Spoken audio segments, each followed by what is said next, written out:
कांग्रेस विधायक जीतू पटवारी ने भी अब सफाई दी अपने बयान पर। अभिभाषण विवाद के अंदर फंसने के बाद वो सफाई देते नजर आ रहे हैं। उन्होंने कहा कि सदन में पहले भी अभिभाषण का विरोध हो चुका है और मुझसे पहले इस सदन के अंदर 13 बार जो है अभिभाषण का विरोध हुआ है। विधानसभा में विधायक को सिर्फ 2 से 3 मिनट का समय मिलता है बोलने के लिए और कम समय में अपनी बात कैसे रखें, ये सफाई दी है जीतू पटवारी ने। आइए जरा सुनते हैं। तक प्रश्न है मुद्दों को उठाने का, मेरे अपने संवैधानिक दायित्वों का, संवैधानिक दृष्टि से राज्यपाल के अभिभाषण का मुझसे पहले 13 बार इस सदन में अलग अलग तरीके से अलग अलग प्रकार से इनका राज्यपाल के अभिभाषण का विरोध हुआ है। मैं मानता हूं 29 जनवरी 2021 18 पार्टियों ने एक साथ देश की संसद में राष्ट्रपति का बहिष्कार किया है, राष्ट्रपति के अभिभाषण का बहिष्कार किया है। लोकतंत्र में संवैधानिक अधिकार है अपनी बात कहने का। इसके अलावा आपको बता दें कि जीतू पटवारी पर मंत्री गोविंद सिंह का भी पलटवार सामने आया है। उनका कहना है कि कांग्रेस में सीनियर जूनियर का झगड़ा है। कमलनाथ के मना करने पर भी जो है विरोध कर रहे हैं। इस तरह के शब्दों के साथ उन्होंने पलटवार किया जीतू पटवारी पर।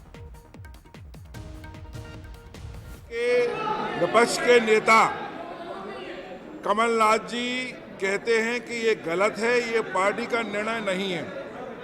जीतू पटवारी जी के ट्वीट पर कमलनाथ जी ने सारे सदन में स्वीकार किया और दूसरे दिन आज मैं अखबार में पढ़ता हूं कि जीतू पटवारी जी बोलते हैं मैं एक बार नहीं 100 बार कहूंगा।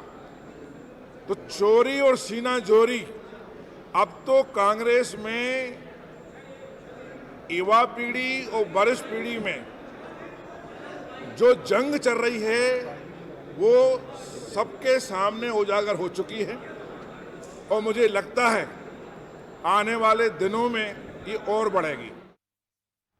इसके अलावा आपको बता दें कि ये ट्वीट जो इस वक्त आप अपने टीवी स्क्रीन पर देख रहे हैं, इसके अंदर उन्होंने अपनी इस तरह की जो सीनियर जूनियर की बात कही गई उसका एक सफाई दी है और उसके बारे में भी एक बात रखी। उन्होंने कहा मैं अभी भी अपने निर्णय पर कायम हूं, प्रदेश की अराजक सरकार के अभिभाषण का विरोध करता हूं।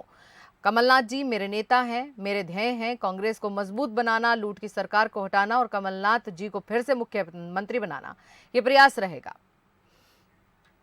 और इस पूरी खबर पर हमारे साथ मनोज सैनी जुड़ गए, हमारे वरिष्ठ सहयोगी, उनसे हम बात करते हैं। क्या कुछ कहेंगे जीतू पटवारी का जो ये पूरा मामला है अब तूल पकड़ता नजर आ रहा है और जीतू पटवारी भी अब सफाई देने में जुटे हुए हैं, क्या कुछ कहेंगे आप?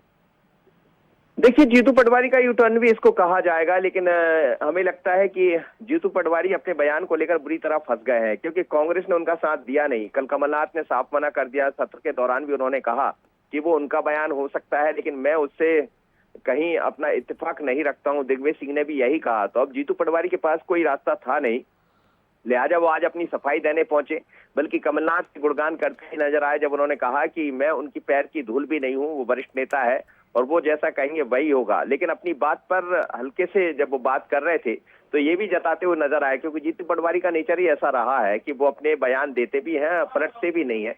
तो कहीं ना कहीं उन्होंने ये बताने का प्रयास जरूर किया है कि मैं अपनी बात पर कायम हूँ।